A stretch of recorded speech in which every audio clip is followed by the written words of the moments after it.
Marcus Chen stood at attention outside Princess Zara's quarters aboard the diplomatic cruiser Harmony, his hand resting casually on his sidearm. The corridor was silent except for the gentle hum of the ship's engines and the soft, bioluminescent pulse of the Valdorian lighting systems. After 18 months as the princess's personal guard, he had grown accustomed to the alien vessel's rhythms. The door chimed softly and Princess Zara emerged, her crystalline scales catching the ambient light in mesmerizing patterns. At 7 feet tall with 4 arms and eyes that shifted between deep purple and silver, she was unmistakably alien. Yet Marcus had learned to read her expressions better than most humans he knew.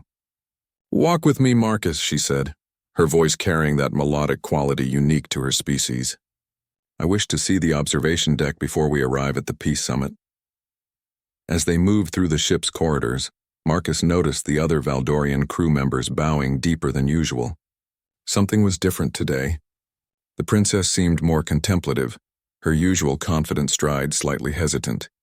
They reached the observation deck where the gas giant Nexus Prime dominated the viewport, its surface swirling with storms larger than Earth itself. The diplomatic station where the summit would take place hung in orbit like a small moon, its lights twinkling against the cosmic backdrop. "Tomorrow the fate of 3 star systems will be decided," Princess Zara said, her secondary arms clasped behind her back while her primary hands gestured toward the view. "The Krex Empire grows bolder with each passing cycle. They believe our people are weak because we seek peace." Marcus had studied the intelligence reports. The Krex were a warrior species that respected only strength, and their recent expansion had brought them dangerously close to Valdorian space. This summit was likely the last chance for a diplomatic solution.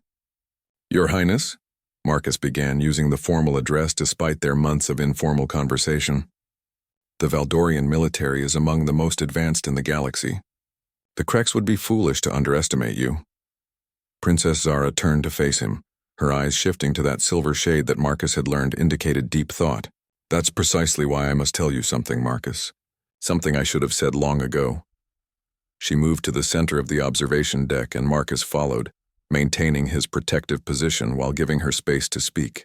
"When the Galactic Council suggested assigning human guards to various diplomatic missions, my father was skeptical," she began. "Humans were still relatively new to the galactic community. Your species had only achieved faster than light travel 50 years ago. Most considered you primitive, barely worthy of notice." Marcus remained silent, though he had heard similar sentiments from various alien species during his service. "But I had been studying your people," the princess continued. "I read every report, every analysis, every cultural study the diplomatic corps had compiled. Do you know what I found most fascinating about humans? I imagine our military record interested the diplomatic corps," Marcus replied carefully. Princess Zara's scales shimmered with what Marcus recognized as amusement. "Your wars were certainly noteworthy, but that wasn't what caught my attention. It was your stories."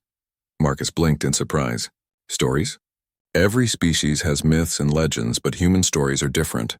In every culture, in every era, you tell tales of individuals standing against impossible odds. David facing Goliath, Spartans at Thermopylae, a single ship called the Enterprise exploring unknown dangers. Your entire species is built on the belief that one person, in the right moment, can change everything." She stepped closer, her towering form casting a shadow over Marcus, yet her presence felt protective rather than intimidating. "When the council asked which species I preferred for my guard detail, I specifically requested a human. Not because of your military prowess, though that's considerable, not because of your technology, though you innovate at remarkable speed. I chose humanity because you produce individuals who will stand firm when everything else falls apart." Marcus felt a chill run down his spine as the implications became clear. "Your Highness, what aren't you telling me about tomorrow's summit?" Princess Zara's eyes shifted to deep purple. The color Marcus had learned indicated sadness or regret. "The Krex have planted an assassin among the diplomatic staff. Our intelligence confirmed it this morning. They intend to eliminate me during the peace talks, then blame it on a rival faction to justify their invasion. Then we abort the mission," Marcus said immediately.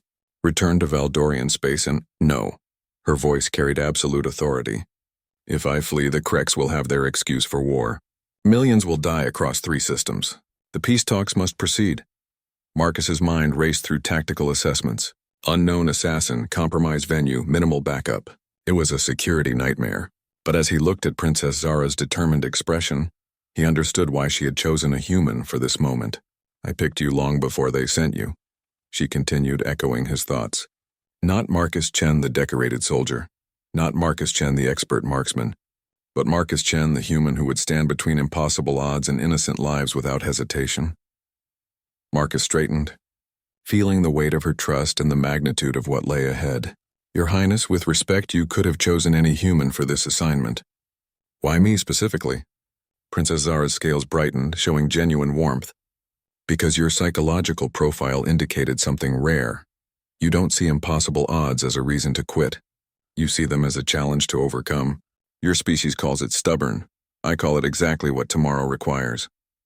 She moved to the viewport, gazing out at the diplomatic station where their fate would be decided. I have contingency plans, Marcus. Escape routes, backup communications, even a hidden fleet standing by. But ultimately, success will come down to one moment when everything goes wrong and someone needs to make an impossible choice work. Marcus joined her at the viewport, his reflection ghost-like against the cosmic vista. And you believe a human will make the right choice in that moment? I don't believe it, Princess Zara said, her voice carrying absolute certainty. I know it. Because for all your species' flaws, and they are numerous, humans have one trait that defines you above all others. When facing the impossible, you don't calculate odds or seek logical solutions. You simply refuse to let evil win.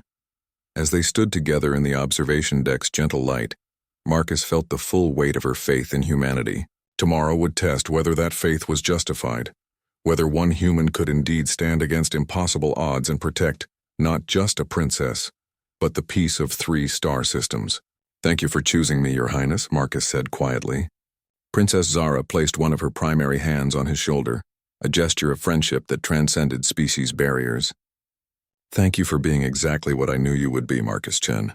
Tomorrow, the galaxy will learn why the Valdorian Empire chose humanity as our allies.